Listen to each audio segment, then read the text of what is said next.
These latest headlines from ABC15 are sponsored by Lerner and Rowe Injury Attorneys. One call, that's all. Hi, good Thursday to you. I'm Amelia Fambiano here with your afternoon update from ABC15 Arizona. Our Operation Safe Roads team has been very busy this month, bringing you important stories that impact really anyone behind the wheel. So today we're diving into new data showing big results of Vision Zero. As we previously reported, the cities of Phoenix and Tempe have adopted their own versions of this program. Now a new study looked at the program's impact on New York. It found that there was a 30% drop in traffic injuries from 2014 to 2019.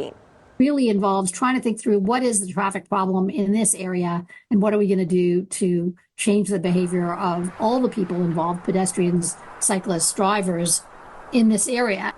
The study also found people living in poverty were not injured as often in crashes. Experts say every city, though, will really have to do their own research to see what changes could be made. ABC 15 continues to keep our eyes peeled for things to do. And if you're looking for something fun this long holiday weekend, maybe grab a costume. Head to the Phoenix Convention Center. Phoenix Fan Fusion is back. It's an action-packed weekend of celebrity panels, a gaming hall, comic vendors, and of course the best cosplay around. And we have a lot of other programs going on that are the first of its kind and really something for any age and really any, if you like DC, we have that. If you like Marvel, we have that. And if you're in one of those niche kind of categories, we have that too.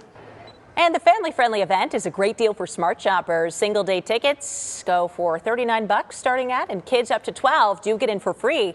This pop culture paradise runs through Sunday. For event hours, ticket information, all of that good stuff, head to abc15.com/things to do.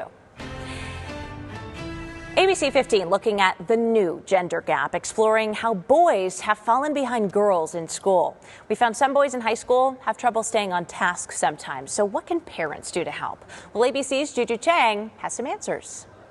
When 16-year-old Luke Robinson was in 8th grade, he realized he needed help to have more success in school. My grades and everything were actually pretty good. I noticed that I just really wasn't having any leftover time. Like, I would be finishing my homework close to like 10 o'clock. One of the big challenges for boys is procrastination. And sometimes in the boys' mind, it's about being bored.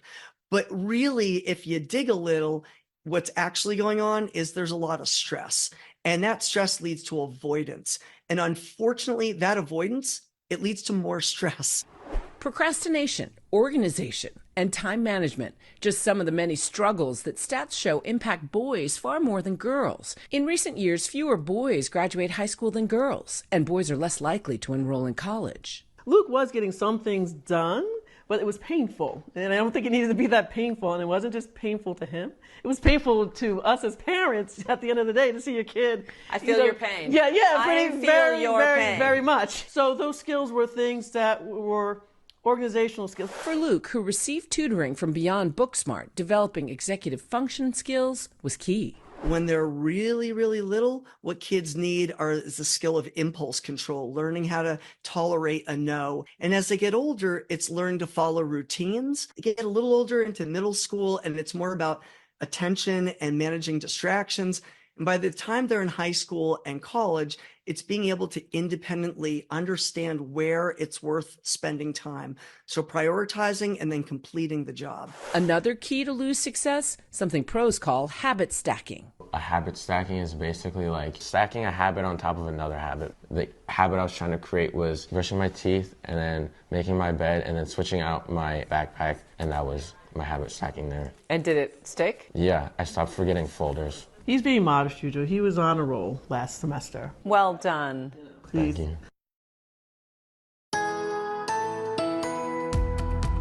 Time now for that most accurate forecast. I'm meteorologist Iris Hermosillo. Temperatures are warming just as quickly as they did yesterday. And today we're going to see a repeat of yesterday's high temperature, with Phoenix topping out at 97 degrees. We'll get back into the 90s rather by lunchtime, and then we'll spend the entire afternoon and early evening in the 90s too, with that high peaking at about 3 to 4 o'clock up to 97 degrees. Look for sunny skies, some very light breezes this afternoon, more breezes in northern Arizona. Highs in the 70s to 80s across that northern half of our state, with mid to upper 90s from the valley to the west and to the south. So we will not see any triple digits just yet. Again, Again, those breezes will pick up slightly here in the valley today and get a little stronger too up in northern Arizona. But then those winds pick up even more so tomorrow and into Saturday as we track a storm system that's going to be moving in. That storm will drop temperatures from the upper 90s the next couple of days into the low 90s by Saturday. A drop in temperatures up north too. But then high pressure builds in right behind it, and we're heating things up with highs in the hundreds by early next week.